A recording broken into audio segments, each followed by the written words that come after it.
삼국지를 읽어보면 원소와 조조의 전투 내용이 나타납니다. 북방을 정벌하기 위한 유명한 전투인 관도 전투입니다. 그때 원소의 군사들은 이러했습니다. 병사가 10만 명, 갑옷이 1만 벌, 전마가 1만 필, 식량이 1만 수레가 있었습니다. 그러나 그때 조조의 군대는 병사가 원소의 군대의 10분의 1에 해당하는 1만 정도, 갑옷은 10만 벌이었는데 20벌밖에 없었습니다. 말도 3,000필밖에 되지 않았고 식량도 한 달치 정도 되어졌습니다.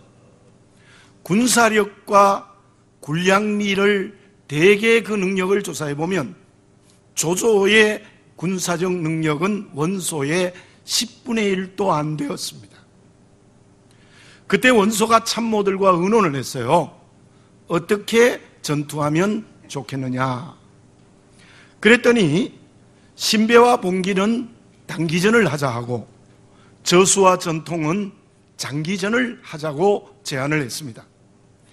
단기전을 하자는 것은 군사력의 차이가 있으니 초전에 승리할 수 있다는 의견이었고, 장기전은 괜히 전쟁하지 말고 가만히 있어도 조조의 군대는 저절로 멸망할 것입니다.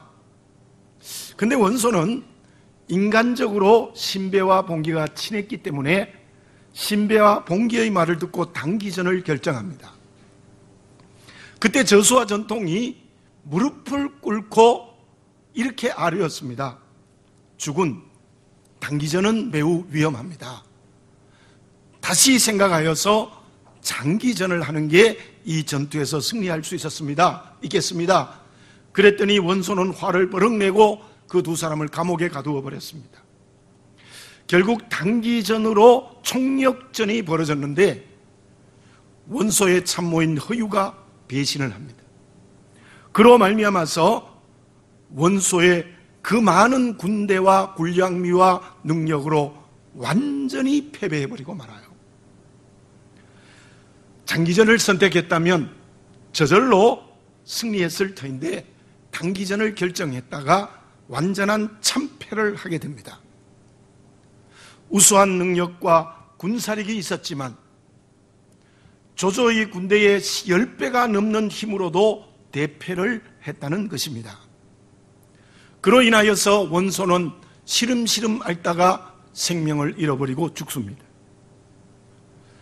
이 이야기 속에 우리가 알 수 있는 교훈이 있습니다. 사람은 누구든지 주어진 능력을 제대로 사용할 때 인생을 성공할 수 있습니다. 아무리 많은 능력을 가졌다 할지라도 바르고 제대로 사용하지 못하면 그 인생을 실패하고 마는 것이죠.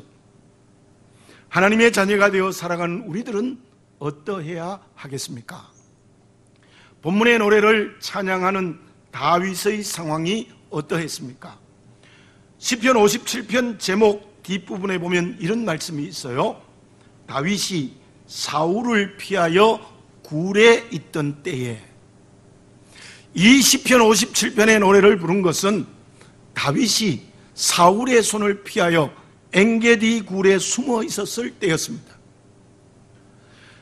십광야에 사울이 엔게디 굴에 숨어서 생명을 유지하고 있었던 그 상황. 사울은 다윗 한 사람을 잡기 위해서 군사 3,000명을 그 엔게디에 풀어서 모든 곳을 수색하고 있습니다. 다윗에게는 죽음이 바로 눈앞에 있는 상황에서 본문의 노래를 불렀습니다. 본문 8절에 보면 이런 말씀으로 노래하고 있습니다. 내 영광아 깰지어다. 여기에 내 영광과 깰지어다라는 말씀은 내 영혼아 깰지어다, 그렇게 해석해도 괜찮습니다. 자, 본문의 말씀에서 다윗이 노래하고 있는 것은 하나님, 내 영혼이 잠자지 말고 내 영혼이 깨어있기를 원합니다라는 기도와 찬양의 노래를 하고 있습니다. 그렇다면 다윗이 여기에서 영혼이 깨어난다는 뜻이 무엇이겠습니까? 사울의 군대로부터 생명이 살아남기를 원하는 것이겠습니까? 물론 그런 의미도 있을 것입니다. 그러나 영혼이 깨어났다는 의미는 내게 있는 모든 것들이 하나님의 쓰임을 받게 해 주십시오라는 기도의 내용이에요. 영혼이 잠자는 것은 무엇입니까? 내게 있는 건강과 지위와 물질과 능력이 자기 멋대로 사는 사람이에요. 그것을 자기 욕심대로 살고 자기 마음대로 사용하는 사람, 그 사람은 영혼이 잠자는 사람입니다. 이 본문의 말씀에서 내 영혼아 깰지어다 라고 다윗이 노래하는 그 내용은 하나님, 내 모든 것들이 하나님의 쓰임을 받는 영혼이 깨어있게 해 주십시오. 그러한 기도요 노래였습니다. 다윗의 소년 때의 경험이 무엇이었습니까? 다윗은 막내 아들로서 아무것도 가진 게 없습니다. 사무엘이 기름 부으러 왔을 때도 나타나지도 않았던 아들 중에 막내였습니다. 광야에서 물맷돌과 지팡이를 들고 이리가 오면 쫓아내는 일을 했던 것이 소년 다윗이었습니다. 그 소년 다윗이 물맷돌 5개와 지팡이를 들고 골리앗과의 전투에 나가지 않습니까? 그때 소년 다윗에게 있었던 전부가 물맷돌 5개와 지팡이, 그게 자기의 전부였습니다. 그 전부가 하나님의 쓰임을 받았을 때 골리앗을 이겼습니다. 민족을 구원하는 역사가 일어났던 거죠.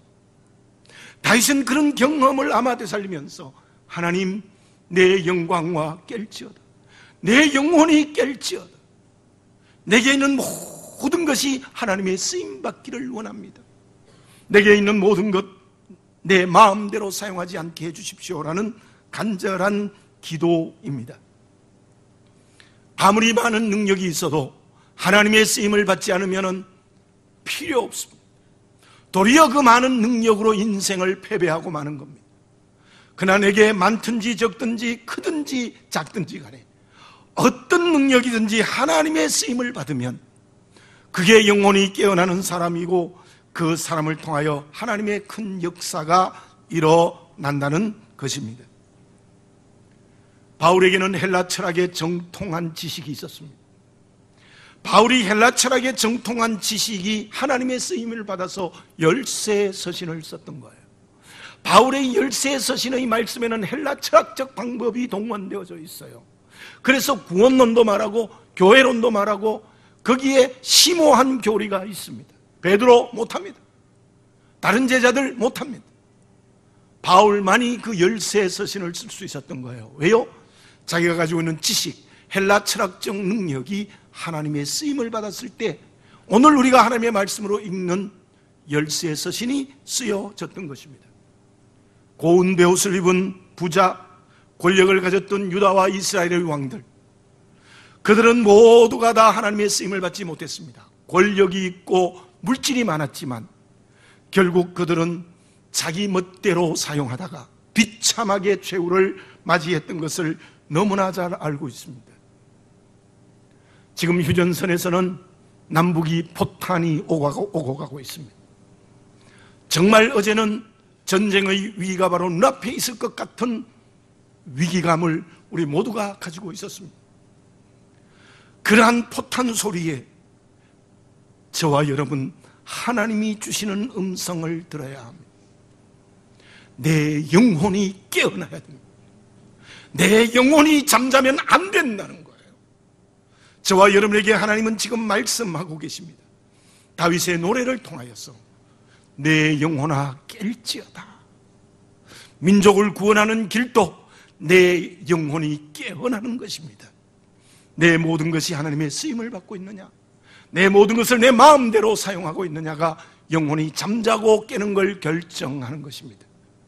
우리 모두 오늘 하나님 앞에 예배를 드리면서 내게 있는 모든 것이 하나님의 쓰임을 받는, 영혼이 잠자지 않고 영혼이 깨어있는 주의 그릇이 되어지시기 바랍니다. 그러면 내게 있는 모든 것이 하나님의 쓰임을 받는 영혼이 깨어있는 사람은 어떤 사람이겠습니까?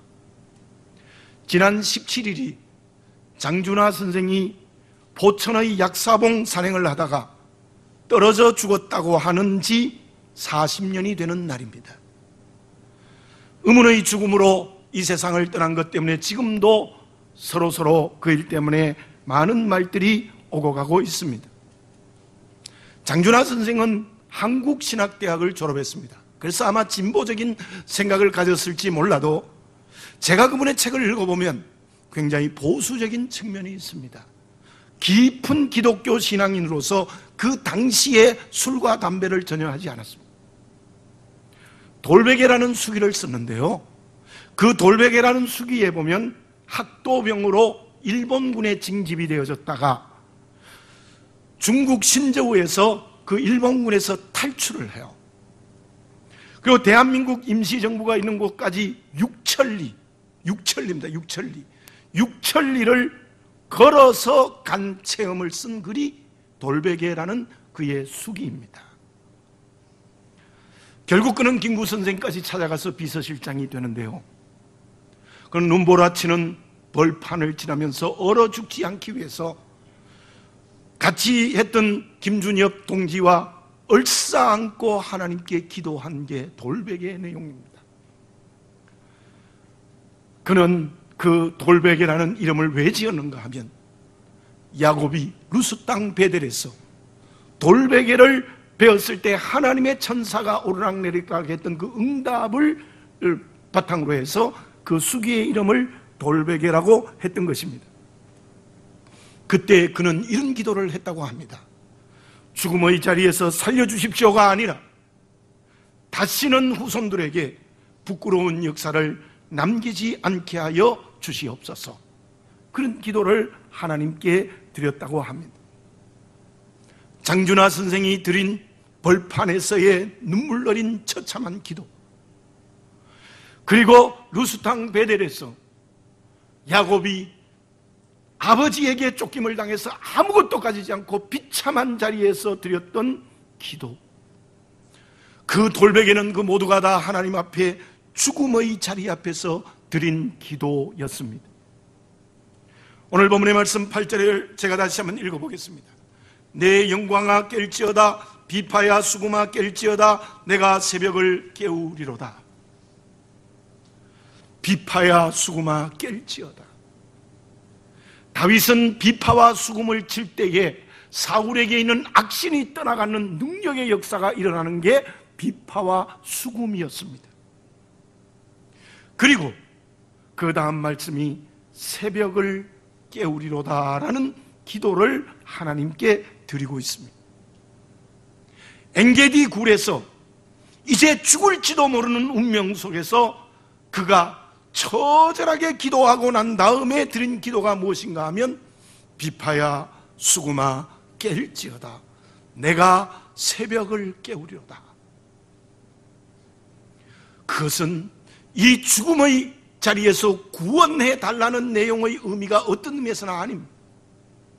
1절에서 4절에 읽어보면 1절에서 4절은 구원해 달라는 기도입니다. 제가 1절을 읽어보겠습니다. 하나님이여 내게 은혜를 베푸소서, 내게 은혜를 베푸소서. 내 영혼이 주께로 피하되 주의 날개 그늘 아래에서 이 재앙들이 지나기까지 피하리이다. 주님 살려주십시오라는 겁니다. 하나님 은혜를 베풀어서 이 죽음의 자리에서 살려주십시오라는 기도입니다. 2절, 3절, 4절을 자세히 읽어보면 하나님, 지존하신 하나님께서 이 죽음의 자리에서 나를 구원해 주십시오. 원수들의 창과 화살과 칼에서 나를 구원해 달라는 기도 분명히 앞에서 하고 있습니다. 그 기도가 끝난 후에 8절의 말씀이 있는 겁니다. 내 영광아 깰지어다, 비파야 수금아 깰지어다, 내가 새벽을 깨우리로다. 그때 다윗이 새벽을 깨운다는 말씀의 의미가 무엇이겠습니까? 이스라엘 백성들에게 양식이었던 만나가 내린 것은 새벽이었습니다. 해가 뜨면 녹아버리고 없어집니다. 안식일 전날만 이틀분을 주고 매일 새벽에 양식을 주었습니다. 야곱이 하나님 앞에 기도한 시간도 새벽의 시간이었습니다. 시편 46편 5절에 보면 하나님이 그 성중에 계심에 성이 흔들리지 아니할 것이라 새벽에 하나님이 도우시리로다. 또한 히스기야 왕이 사네립의 18만 5천의 군대가 쳐들어왔을 때 그 협박 편지를 들고 하나님의 성전에 올라가 기도했을 때 18만 5천을 모조리 다 몰살시키는 때가 새벽이었습니다. 우리 주님 새벽이 되면 한적한 곳으로 가서 기도하셨습니다. 새벽에 하나님의 역사가 일어났다는 것은 성경 도처에 있습니다. 또 아마 여러분들도 그러한 체험을 했을 겁니다. 그렇다고 한다면 오늘 본문의 말씀에서 다윗이 내가 새벽을 깨운다는 말씀은 죽음에서 생명으로 구해달라는 기도, 즉 죽음의 어두움에서 생명의 새벽을 깨워달라는 그런 의미도 분명히 있습니다. 그러나 그보다 더 중요한 뜻이 있습니다. 부부가 심하게 싸웠습니다. 싸운 이유가 무엇인가 하면은 남편이 아내에게 늘 토요일 되면 우리 가족들 외식하겠다 약속을 해놓고는 매번 안 지키는 거예요. 말해놓고는 토요일이 되면 골프 치러 가고, 말해놓고는 토요일 되면 놀러 가버리고, 그렇게 하는 거예요. 그래서 너무 화가 나서 두 사람이 엄청나게 싸웠어요. 그래서 며칠을 말을 안 했습니다. 그래서 남편이 하루는 내일 아침 6시에 꼭 일어나야 되는데 자기 잘 못 일어나는 거예요. 아내에게 말은 해야 되겠는데 말은 못하고 메모를 했습니다. 내일 아침 6시에 꼭 깨워줘. 그리고 메모를 남겼어요. 그리고는 아침에 눈을 딱 뜨니까 아침 10시예요. 10시고 아내도 없고 해는 중천에 떴어요. 근데 식탁 위에 메모가 딱 하나 있어요. 여보 6시야 빨리 일어나. 그렇게 메모로 적어놨대요. 그래서 이 남편이 가만 생각해보니까 내가 잘못했구나. 아내하고 소통해야 되는데 내가 소통하여 못하는 게 이렇게 약이 올라지는 이 고를 먹었구나. 그렇게 생각을 하고 그날 저녁에 진짜 사과했습니다. 내가 이번 토요일에는 반드시 외식하러 갈게. 지키면 말을 하겠다 그랬어요. 그래서 진짜 토요일에 가족들이 가서 외식을 하고 두 부부가 화해를 했다는 그런 이야기가 있습니다. 여러분, 잘못했으면 사과해야 돼요. 사과하는 정도가 아니라 그 행동을 고쳐야 진짜 사과하는 거예요. 회개도 그렇잖아요. 회개라는 것은 잘못한 것을 더 이상 반복하지 않는 게 진정한 회개라고 말틴 루터는 얘기했어요. 우리가 주일마다 회개 기도를 드리는데 회개했으면 그 죄악에 대해서는 다시 반복하지 않아야 되는 거예요. 자, 오늘 본문의 말씀을 봅시다. 다윗이 새벽을 깨우리라는 말씀은 죽음의 어둠에서 생명의 새벽을 깨운다는 의미도 있지만 더 중요한 의미는 이러합니다. 하나님, 내게 있는 모든 어두움을 버리겠습니다. 말씀을 거역하고 내 뜻대로 살고 하나님 앞에 잘못한 것, 죄악들 전부를 버리겠습니다. 너희가 전에는 어두움이더니 이제는 주 안에서 빛이라. 빛의 자녀들처럼 행하라. 지금 다윗이 새벽을 깨운다는 고백의 의미가 무엇인가 하면은 자기의 옛것, 어두움, 하나님 앞에 잘못한 것, 말씀을 거역한 것 깨끗이 버리겠습니다. 그리고 다윗은 그 죽음의 어둠의 굴에서 하나님, 내 오직 하나님의 말씀을 순종하는, 하나님의 말씀대로 살아가는 내 인생의 새벽을 깨우겠습니다라는 기도였어요. 창세기 32장에 야곱의 야복강 나루의 기도가 나오죠. 창세기 28장에 있는 루스탕 베델에서 하나님의 천사가 오르락내리락 축복을 받으면서 이런 말씀을 들었습니다. 자손을 티끌같이 해주겠다, 땅을 주는 축복을 주겠다, 물질의 기업의 축복을 주겠다고 했습니다. 20년 동안 외삼촌 라반의 집에서 살아가면서 실제로 큰 부자가 되어졌습니다. 아내가 4사람, 자녀가 11명. 야복강을 건널 때 2떼다 두 떼라는 말은 엄청나게 많은 재산을 가졌습니다. 바로 루스 땅 베델에서 주셨던 하나님의 축복이 그대로 이루어졌죠. 그런데 야복강 앞에 오니까 에서의 군대가 쳐들어온다고 했어요. 그래서 막 겁과 두려움 속에 이제는 내가 죽었구나라고 생각하고 두 떼를 나누어서 야복강을 건너게 난 뒤에 그 다음에 야곱이 하나님 앞에 무릎을 바짝 꿇었지 않습니까? 하나님 제발 살려주십시오. 제발 우리 가족과 재산 좀 보호해 주십시오. 간절히 기도했죠. 아마 상당히 오랫동안 기도했을 겁니다. 그때 하나님이 뭐라고 말씀하십니까? 이제부터는 너의 이름을 야곱이라 하지 말라. 너의 이름을 이스라엘이라 하라. 그랬어요. 야곱이라 하지 말라. 야곱이란 이름의 뜻도요, 남의 발뒤꿈치를 잡은 자, 거짓말하고 사기치고 그런 거예요. 야곱이 그랬잖아요. 엄마 아버지도 속이고 형도 속이고, 물론 하나님의 축복받기 위해서지만 정말 간사한 자였습니다, 말 그대로. 근데 너 이름을 다시는 야곱이라 하지 말고 이스라엘이라 하라. 하나님이 함께하는 사람, 다시 말씀드리면 하나님의 손을 잡았습니다. 여러분, 야곱의 야복강 나루의 체험이 무엇이냐 하면은 남의 발뒤꿈치를 잡고 거짓말하던 야곱, 간사하던 야곱이 하나님의 손을 잡은 믿음의 사람으로 변화되었다는 거예요. 야곱이 이스라엘로 바뀌었다는 거예요. 그래서 창세기 32장 31절에 보면은 그가 분이엘을 지날 때에 해가 돋았고 그의 허벅다리로 말미암아 절었더라. 하나님이 치셨거든요. 여러분, 야곱이 이스라엘로 바뀐 것이 새벽이었습니다. 해가 돋았더라. 새벽에 그 체험을 한 겁니다. 모든 어두움에 야곱은 물러가고 이스라엘의 새벽을 시작한 것이 바로 야복강 나루의 야곱의 기도였습니다. 다윗의 기도도 그러한 맥락에서 이해해야 합니다. 지금 야곱은 여기서, 다윗은 여기서 기도하는 게 무엇이다? 하나님, 내 인생의 어두움은 전부 버리겠습니다. 정말 내가 오직 하나님의 말씀에 순종하는 새벽을 깨우는 믿음의 사람이 되겠습니다 라는 고백이에요. 고린도후서 5장 17절에 보면 이런 말씀이 있습니다. 누구든지 그리스도 안에 있으면 새로운 피조물이라. 이전 것은 지나갔으니 보라 새 것이 되었도다. 사랑하는 교우 여러분들, 내 모든 것이 하나님의 쓰임을 받는 영혼이 깨어야 되지 않겠습니까? 그래야 이 민족을 구원하고 평화 통일의 문을 하나님이 열어주실 겁니다. 그 경종의 음성이 지금 들리고 있지 않습니까? 그러기 위해서 우리에게 소극적으로 가장 먼저 해야 될 것은 내 인생에 있는 어둠을 버려야 됩니다.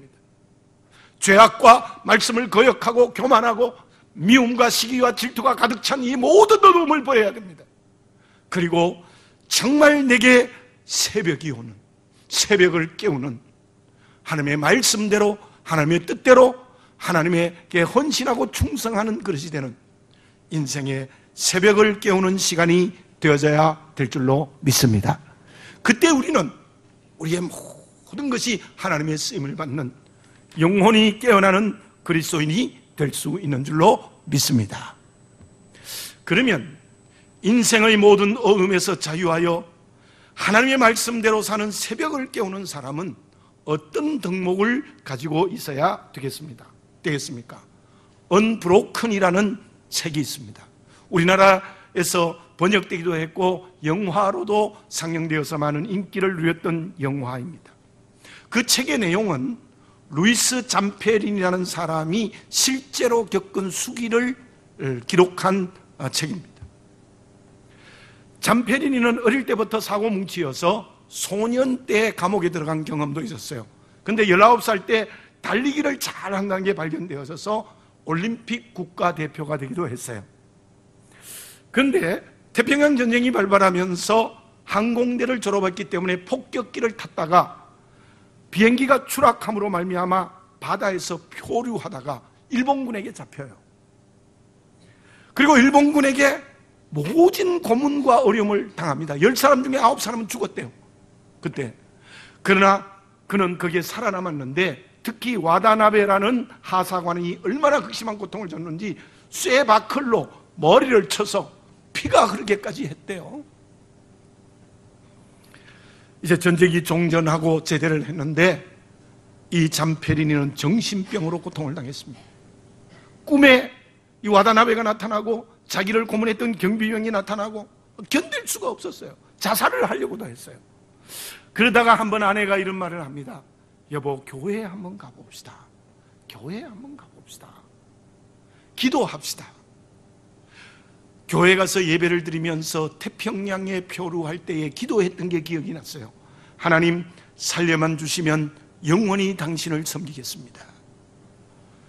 은혜를 받았습니다. 기도로서 모든 병이 치유받아요. 청소년 수련원을 지어서 소년들을 훈련하는 것도 하고, 실제로 일본에 찾아가서 자기에게 고문했던 사람을 만나서 용서하기도 했어요. 자, 그런 얘기인데요. 그래서 그는 나가노 동계올림픽 때 성화봉송 주자가 되기도 했습니다. 특별히 포로 수용소 쪽을 달렸다고 합니다. 그는 이렇게 말합니다. 나는 결코 깨어지지 않습니다. 왜냐하면 하나님이 은혜로 내게 용기와 희망을 주셨기 때문입니다. 그런 고백을 했어요. 자, 다윗이 오늘 본문의 말씀에서 말씀하는 고백을 한번 봅시다. 7절에는 이런 고백을 해요. 하나님이여, 내 마음이 확정되었고 내 마음이 확정되었사오니 내가 노래하고 내가 찬송하리이다. 9절을 읽습니다. 주여, 내가 만민 중에서 주께 감사하오며 문나라 중에서 주를 찬송하리이다. 여러분들, 어떻게 이게 가능하겠어요? 지금 붙잡히면 죽을 운명인데 마음에 확정했어요. 마음에 결단을 했어요. 그 두 번이나 나오니까 확정하고 확정했다. 하나님께 감사의 노래를 부르겠고 하나님을 찬송하겠습니다. 그래요. 어떻게 이게 가능해요? 잠언 30장 15절 16절에 이런 말씀이 있어요. 거머리에게는 두 딸이 있어 다오 하느니라. 족한 줄을 알지 못하여 족하다 하지 아니하는 다섯이 있으니 곧 스올과 아이 베지 못한 태와 물로 채울 수 없는 땅과 족하다 하지 아니하는 불이라. 여러분들, 거머리에 한번 쏘여 보신 적이 있습니까? 저는 있습니다. 논에 가서 모를 심다가 어느 날 거머리가 딱 붙어서 피를 빨아먹죠. 이 거머리가 하는 일은 뭡니까? 다오 성경 말씀. 남의 피를 자꾸 빨아먹고 달라달라고만 하지요. 그리고 절대로 자기에게 만족하지 못하는 것을 거머리로 표현했습니다. 스올, 지옥, 만족하지 못하는 곳이라는 거예요. 아이 베지 못한 태, 얼마나 불평이 많겠어요. 만족하지 못하는 것. 또 물로 채울 수 없는 땅, 그것도 불만족이에요. 족하다 하지 아니하는 불이 활활 타야 되는데 조금 붙으면 그게 만족이 없다는 거예요. 그 말씀의 의미는 무엇이냐면 거머리와 같은 인생은 자꾸 달라망하고 절대로 현재에 만족하지 못하는 인생이라는 거예요. 여러분, 다윗은 죽음의 현장 앞에서도 지금의 현재의 자리에서 만족하고 있습니다. 왜요? 하나님이 이 자리에 은혜를 베푸신다는 믿음을 가지고 찬양하고 노래하고 감사한다는 것은 그 엔게디 굴 속에서의 모든 환경 속에 하나님이 은혜로 함께 하시는 믿음으로 만족하고 있는 거예요. 그래서 하나님을 찬송하고 하나님께 감사하며 또한 새벽을 깨우고 영혼을 깨운다는 노래를 하고 있습니다. 바울이 빌립보서 4장 11절에서 어떤 고백을 하고 있습니까? 내가 궁핍함으로 말하는 것이 아니라 어떤 형편에서든지 나는 자족하기를 배웠노니. 그때 바울은 감옥에 있었습니다. 건강하지 못합니다. 나이 늙었습니다. 동역자들이 배신합니다. 정말 세상적으로는 요만큼도 행복이 없는 그 감옥 속에서 나는 어떤 형편에서든지 스스로 만족하는 것을 배웠다. 한 2주 전이었습니다. 요즘은 제가 신방을 쉬고 있기 때문에 또 메르스 때문에 각 요양원에서 예배도 쉬고 있었기 때문에 그렇게 바쁜 시간이 아니었는데 심하게 몸살이 나는 거예요. 막 가슴이 답답하고 그리고 진땀이 자꾸 흐르고 그래요. 왜 이럴까? 그래서 지난 수요일 새벽이었습니다. 도저히 몸이 움직여지지를 않아요. 새벽 4시에 김윤기 목사님한테 전화해서 내가 오늘 도저히 새벽 기도를 할 수 없다. 그래서 하루 빠졌습니다. 그날 또 교회도 나오지 못하고 하루 종일 막 힘들고 아팠어요. 병원에 갈 힘까지 없었어요. 가만히 내가 오후가 돼서 생각을 해요. 왜 내게 이런 병이 왔을까? 내가 육체적으로 뭐 문제가 있는가?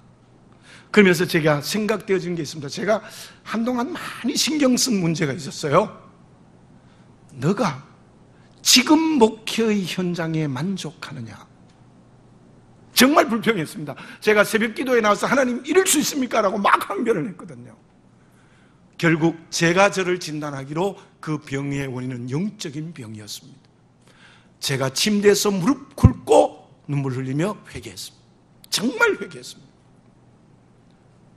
그날 저녁 수요일 설교하는데 아무 문제 없었어요. 그 수요일 저녁에 다 정상적으로 설교를 했어요. 여러분, 우리 마음으로도 오늘의 현실을 불평하고 불만족하면 그 인생이 불행합니다. 여러분들 성공하고 건강하고 제3자가 볼 땐 정말 잘 되고 다 좋은데도 만족하지 못해요. 돈이 뭐 100억이 있으면 더 있고 싶은가 봐요. 그죠? 높은 자리에 올라가면 더 올라가고 싶은 것 같아요. 여러분, 우리에게 성공과 그리고 건강과 자식들이 잘 되고 모든 좋은 일이 있거든. 그 현실에 만족하는 그리스도인이 되시기를 바라겠습니다. 그로 인하여 찬송하고 감사의 노래를 불러야 됩니다. 반대로 오늘 본문의 말씀 다윗처럼 감옥에 있는 바울처럼 잠페리니가 겪은 것처럼 실패하고 병들고 어렵고 고난이 있고 눈물이 있고 관계의 위기가 있고 환경의 어려움이 있어도 그 환경 속에 관계 속에 하나님의 은혜가 임재한다는 믿음을 가지고 만족하고 하나님을 찬양하고 감사하는 그리스도인이 되어져야 될 줄로 믿습니다. 불평하고 원망하고 불만족이 하나님 앞에 죄입니다. 바울의 고백처럼 어떤 형편에서든지 어떤 관계에서든지 하나님의 은혜가 임한다는 믿음을 가지고 우리가 만족할 수 있는, 스스로 자족할 수 있는 그리스도인이 될 때에 우리는 새벽을 깨워요. 불평하고 원망은 절대로 새벽을 못 깨웁니다. 우리가 참 오늘에 주신 것 하나님의 은혜고 또 어려우면 은혜가 베풀어준다는 믿음을 가지고 만족하시는 저와 여러분들이 되어져야 될 줄로 믿습니다. 그래서 오늘은 우리가 잘 아는 복음성가 하나 하겠습니다. 우리 만족해야 되겠다라는 생각을 가지고 만족함이 없었네 사람을 보며 우리 이 찬송 박수치며 한번 하겠습니다.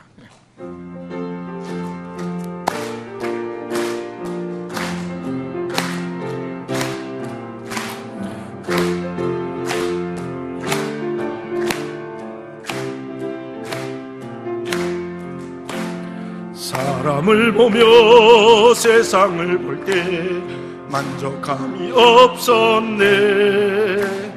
나의 하나님 그분을 뵐 때 나는 만족하였네.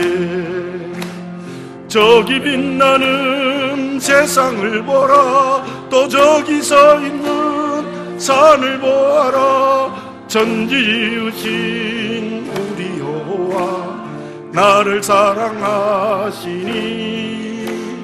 나의 하나님 한 분만으로 나는 만족하겠네. 사람을 보며 세상을 볼 때 만족함이 없었네. 나의 하나님 그분을 뵐 때 나는 만족하였네. 동남풍아 불어라. 서북풍아 불어라. 가시밭에 백합화 예수 향기 날리니 할렐루야 아멘. 가시밭에 백합화 예수 향기 날리니 할렐루야 아멘. 할렐루야 아멘. 아멘. 예, 동남풍아 불어라. 서북풍아 불어라. 가시밭에 백합화 예수 향기 날리니 할렐루야 아멘. 예, 다윗이 죽음의 자리에서, 바울이 감옥에서, 잠페리니가 정말 정신병으로 고통당하는 자리에서 하나님의 은혜가 임재된다는 믿음을 가지고 참 참 만족했을 때 하나님의 쓰임을 받은 것처럼 우리도 정말 지금 주어진 모든 것에 하나님의 뜻이 있고 하나님의 은혜가 임재됐다는 믿음으로 참 만족하는 그리스도인이 되어져야 될 줄로 믿습니다. 그때의 결과는 어떻게 되어지겠습니까? 우리가 잘 아는 대로 다윗은 엔게디 굴의 죽음에서 자유하여 사울을 이겼습니다. 그리고 통일 이스라엘의 왕이 되어졌습니다. 뿐만 아니라 예수님의 조상이 되어 어쩌면 저와 여러분들의 영적인 조상이 되는 큰 축복의 통로가 되어졌습니다. 분명합니다. 영혼을 깨우는 사람, 새벽을 깨우는 사람, 그를 위하여 하나님의 은혜가 임재된다는 것을 믿고 오늘 만족하는 사람에게는 하나님께서는 반드시 끝까지 쓰임을 받는 귀한 그릇이 되게 하실 줄로 믿습니다. 한 아이가 무거운 수레를 끌고 언덕에 올라가야 했습니다. 도저히 불가능하다는 생각을 가지고 주변의 사람에게 도움을 요청했으나 도와주지 않았습니다. 어쩔 수 없이 이 어린 소년이 무거운 수레를 끌고 땀을 뻘뻘 흘리면서 언덕을 올라가기 시작하자 주변에 있던 많은 사람들이 뒤를 밀어주어서 쉽게 언덕 위까지 올라갈 수 있었습니다. 사랑하는 교우 여러분들, 믿음으로 살아간다는 것은 물론 크게 보면 하나님의 예정의 섭리 안에 있지만 오늘 내가 무엇을 선택하느냐에 따라 달라지는 겁니다. 우리 모두 영혼을 깨우는 일, 그를 위하여 새벽을 깨우는 일, 새벽을 깨우기 위하여 오늘 하나님의 은혜가 임재할 줄 믿고 확실히 만족할 수 있는 사람이 되면 하나님의 전능의 능력으로 우리의 인생의 뒤를 밀어주실 줄로 믿습니다. 그리고 우리가 가고자 하는 방향으로 끝까지 전능의 능력으로 인도해 주실 줄 믿습니다.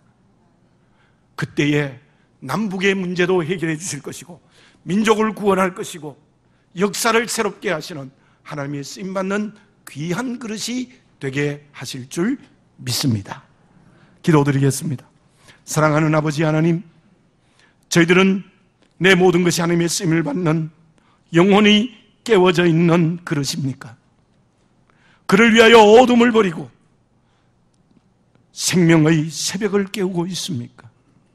그것을 위하여 우리는 진정으로 오늘 하나님이 은혜가 임재한다는 믿음을 가지고 참 만족하고 있습니까? 주여, 다윗은 끝까지 하나님의 쓰임받는 그릇이 되어서 성전의 제목을 다 준비하는 일까지 감당했습니다.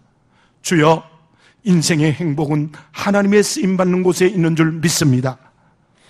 영혼을 깨우게 하여 주시옵소서.